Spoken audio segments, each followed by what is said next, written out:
सरकारच्या परराष्ट्र धोरणाची राहुल गांधींकडून खिल्ली. जागतिक नेत्यांची गळाभेट घेणं म्हणजे परराष्ट्र धोरण नाही. राहुल गांधींचा हल्लाबोल. भर कार्यक्रमात केली थेट मोदींची नक्कल. तर भाजप नेत्यांकडून राहुल यांचा खरपूस समाचार. परराष्ट्र धोरण भारतासाठी फार मोठी गोष्ट. पंतप्रधान मोदींच्या कृतीमुळे देशाची प्रतिमा डागाळली. खासदार संजय राऊतांचा मोदींवर घणाघात.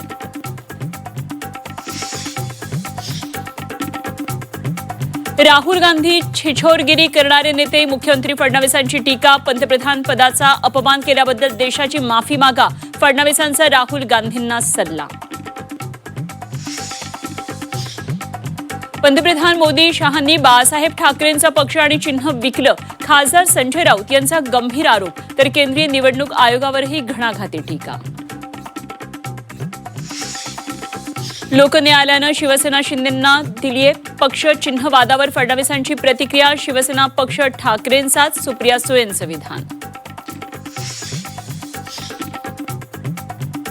जेनझींवर फोकस करा, त्यांच्याशी संपर्क ठेवा. पुण्यातल्या बैठकीत राज ठाकरेंच्या मनसे पदाधिकाऱ्यांना सूचना. जेनझींसोबत समरस होत विचार समजून घेण्याचेही निर्देश.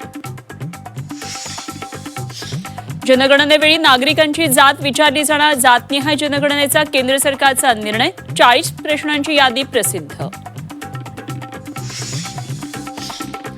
चाकणमधील बंद होत असलेल्या 76% कंपन्या निष्क्रिय होत्या. कंपन्या केवळ कागदावर होत्या आणि प्रत्यक्षात कधी सुरूच झाल्या नाहीत. कंपनी स्थलांतराच्या आरोपाला मुख्यमंत्री फडणवीसांचं उत्तर. मराठ्यांच्या नादी लागल्यानं बावनकुळे रडकुंडीला आले. मराठा समाजाविरोधात कोणी गेलं तर सोडणार नाही. जरांगेंचा बावनकुळेंना पुन्हा इशारा. सांस्कृतिक राजधानीला अंधश्रद्धेचा विळखा. पाय धुतलेलं पाणी, दूध पाजून तागुंदे बाबाचे उपचार. सोशल मीडियावर बाबाचे व्हिडिओ व्हायरल. दैवी शक्तीचा दावा करत अल्पवयीन मुलींचं लैंगिक शोषण. भोंदू स्वप्नील लांडेवर लैंगिक शोषणाचे आरोप. पुण्याच्या बिबेवाडीमधील संतापजनक घटना. भोंदू स्वप्नील फरार. उल्हासनगर महापालिकेचा अजब कारभार. सफाई कर्मचाऱ्यांना जुंपलं थेट एसआयच्या कामात.